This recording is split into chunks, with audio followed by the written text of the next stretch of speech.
Praise the Lord. Good morning. ప్రభువైన యేసుక్రీస్తు శుభనామంలో మీ అందరికీ వందనములు. చిన్న ప్రార్థనతో ఈరోజు దేవుడి వాగ్దానాన్ని స్వతంత్రించుకుందామా? మహాగణుడు, మహోన్నతుడు, పరిశుద్ధుడు, నిత్య నివాసిన తండ్రి, నీ ఘనమైన శ్రేష్టమైన నామాన్ని బట్టి మీకు వందనాలు ప్రభువా. మాట్లాడే దేవుడు నాయన, ఉదయకాల సమయంలో నీ సన్నిధిలో ఉంటున్న మా అందరితో మాట్లాడండి. మా ఒక్కొక్కరిని దర్శించండి. మీ స్వరాన్ని వినిపింపచేసి మమ్మల్ని బలపరిచి ధైర్యపరిచి ఆదరించమని యేసు నామములో ప్రార్థిస్తున్నాము తండ్రి. ఆమేన్. ఈరోజు దేవుని వాగ్దానము మత్తయి సువార్త 16వ అధ్యాయము 24వ వచనం. ఎవడైనను నన్ను వెంబడింపగోరిన ఎడల తను తాను ఉపేక్షించుకొని తన సిలువనెత్తుకొని నన్ను వెంబడింపవలెను. Matthew chapter 16 verse 24. If any man will come after me, let him deny himself and take up his cross and follow me. దేవుడు ఇచ్చినటువంటి అద్భుతమైన మాట కొరకు దేవుడికి సమస్తమైన మహిమ, ఘనత, ప్రభావములు చెల్లునుగాక.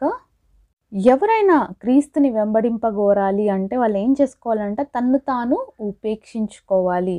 అంతేకాకుండా సిలువనెత్తుకొని దేవుణ్ణి మనము వెంబడించాలి.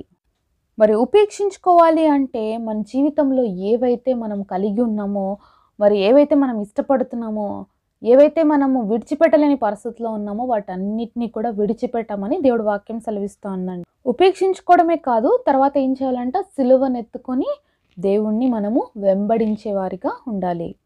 ఉపేక్షించుకోవడము అంత చిన్న విషయం కాదు, చాలా కష్టతరమైన విషయం. అన్నీ కూడా వదులుకోవాల్సి వస్తుంది.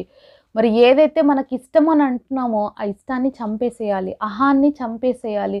అహాన్ని క్రీస్తు యొక్క మరి సిలువ వేసేయాలన్నమాట. నేను, నాది అని అనుకుంటాం కదా చాలాసార్లు. వాటన్నిటిని మనం ఏం చేయాలి తెలుసా? చంపివేయాలి.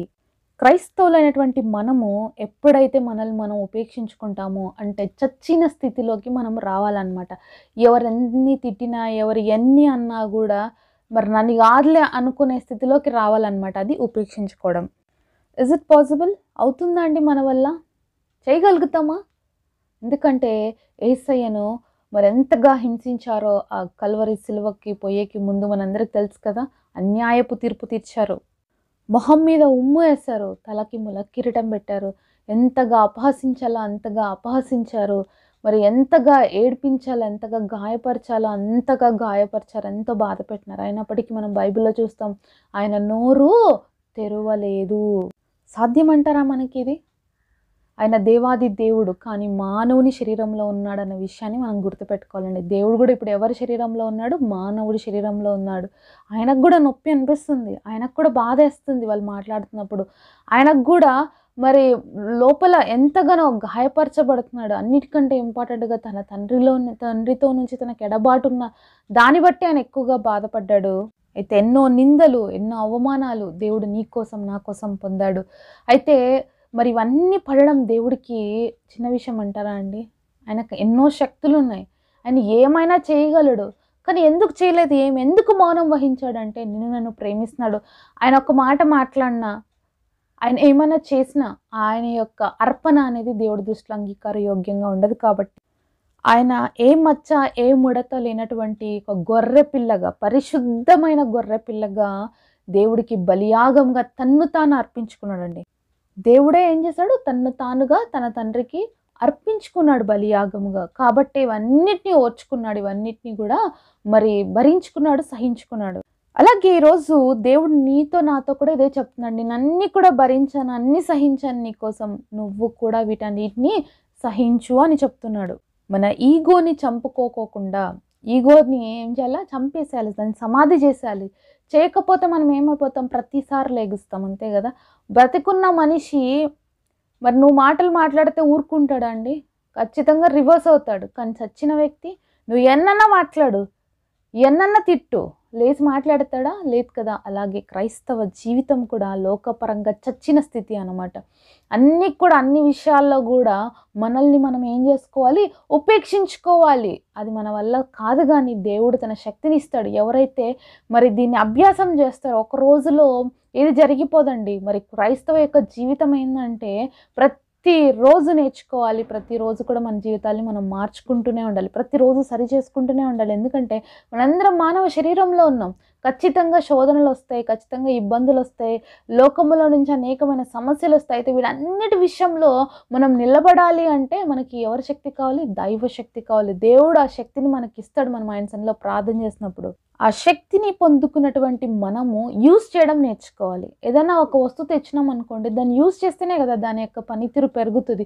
ఏదైనా మనం నేర్చుకోవాలనుకో ప్రతిరోజు ప్రాక్టీస్ చేస్తేనే కదా అవుతది. అలాగే క్రైస్తవ జీవితం కూడా ప్రతిరోజు ప్రాక్టీసే అనమాట. ప్రతిరోజు ప్రాక్టీస్ చేయాలి. ఎలా ఉండాలి దేవుడి కోసం? ఎలా నేను మార్చబడాలి? ప్రతిరోజు మనల్ని మనం ఏం చేసుకోవాలి? రిన్యూ చేసుకోవాలి క్రీస్తులో. అలా మార్చుకుంటూ, మార్చుకుంటూ దేవుడి యొక్క ఉద్దేశంలో ఉన్నటువంటి పాత్రలుగా మనం మలచబడతామండి. అంతేకాకుండా తర్వాత ఏం చేయాలంటే సిలువను ఎత్తుకొని నన్ను వెంబడించాలి. సిలువను ఎత్తుకొని మనం ఏం చేయాలంటే దేవుణ్ణి వెంబడించాలి. మరి సిలువను మెడలో వేసుకోవడమో, సిలువను ఇంట్లో పెట్టుకోవడమో కాదు గానీ, ఆ సిలువను మనం ఏం చేయాలి? మోయాలి. మరి క్రీస్తుని వెంబడిస్తూ మోయాలన్నమాట. సిలువ అనేది అవమానానికి గుర్తు. సిలువ అనేది బాధాకరమైనది. సిలువ అనేది మరి ఎంత అపహాస్యానికి గుర్తుగా ఉంది. ఒక నేరస్తుడికి విధించేటువంటి శిక్షగా ఉంది రోమా గవర్నమెంట్‌లో అయితే. అయితే దేవుడు ఎందుకు చెప్తున్నాడు ఆ సిలువను ఎత్తుకొని నడవమని? ఒకసారి భారమైన ఆ సిలువను మనం మోస్తున్నప్పుడు అటు ఇటు మనము చూడలేమండి. మన ఫోకస్ అంతా కూడా ఎవరి పైన ఉండాలి? దేవుడి పైన ఉండాలి. మన ముందు ఎవరు నడుస్తున్నాడు? యేసయ్య నడుస్తున్నాడు. ఆయనను మనము అనుసరించే వారిగా ఉండాలి. అందుకే దేవుడు ఏమన్నాడు? సిలువ మోస్తూ నన్ను వెంబడింపవలెను. ఎవరిని వెంబడించాలి? క్రీస్తుని వెంబడించాలి. ఆ గొల్గొతా వరకు ఎన్నిసార్లు పడి లేస్తూ ఎంత భయంకరమైన పరిస్థితుల్లో ఆయన నలపబడ్డాడు. అయినప్పటికీ కూడా సిలువను విడిచిపెట్టలేదు గానీ ఆ గొల్గొతా కొండ వరకు మోసాడు. సిలువ అనేది చిన్న విషయం కాదండి. సిలువ అనేది చాలా కష్టతరమైనది. అయితే దాన్ని మోస్తున్నప్పుడు అనేక సార్లు పడవలసొస్తది, లేవాల్సొస్తది. యేసయ్య ఎలాగ హింసించబడినాడు? శారీరకంగా, మానసికంగా అన్ని రకాలుగా హింసించబడ్డాడు. ఆ సిలువను మోసే శక్తి కూడా లేదు. ఆయన శరీరం అంతా కూడా దున్నబడిందండి. రక్తం కారుతుంది. ఒక పక్క ఎర్రటి ఎండలో ఎంత కష్టం! అంత చిన్న విషయం అనుకుంటామా? కాదు గదా! ఎంత భయంకరమైన పరిస్థితిలో యేసయ్య మన కోసం ఆ సిలువను క్యారీ చేస్తూ వెళ్ళాడు. అలాగే మరి దేవుడి బిడ్డలుగా మన జీవితంలో క్రీస్తు యొక్క సిలువను మోస్తున్నప్పుడు ఎన్నో కష్టాలొస్తాయి, ఎన్నో ఇబ్బందులొస్తాయి, ఎన్నో అవమానాలొస్తాయి. సాతాను ఊరినే చూస్తూ ఉండడండి. సిలువ ఎంత అవమానకరంగా మనం చూసామో, యేసయ్య మరణించిన తర్వాత ఆ సిలువకు గూడా విలువొచ్చింది. అంతే కదండీ! ఎందుకంటే ఆయన ప్రాణం పెట్టాడు ఆ కల్వరి సిలువలో. యాగమైనాడు. కాబట్టి ఈరోజు చాలామంది ఆ క్రాస్‌ని గూడా పెట్టుకునేవారుగా ఉంటున్నారు. కానీ క్రాస్ కాదు గానీ మన జీవితంలో క్రీస్తుని కలిగి ఉండడం మనం నేర్చుకోవాలండి. మరి క్రీస్తుని వెంబడించే వారిగా మనం ఉండాలి. దేవుడు చెప్పాడు కదా! నన్ను వెంబడించండి అని. అంత బాధాకరమైన పరిస్థితి, శరీరం అంతా దున్నబడిన పరిస్థితి, ఎక్కడ చూసినా గాయాలు, రక్తం గారుతుంది. ఒక్క మాట మాట్లాడలేదండి దేవుడు. నేను మొయ్యలేని సిలువనని దేవుడు అనలేదు. నన్నెందుకు అనవసరంగా హింసిస్తున్నారు అని చెప్పి వాళ్ళతో అనను కూడా లేదండి. మౌనంగా ప్రతి ఒక్కటి భరిస్తూ, సహిస్తూ ముందుకు సాగుతూ వచ్చాడు.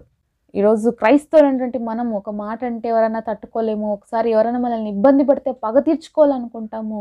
మరి సిలువ ఇది మనకు నేర్పించట్లేదండి. క్రీస్తు యొక్క సిలువ మనల్ని ప్రేమించే విధంగా మారుస్తుంది.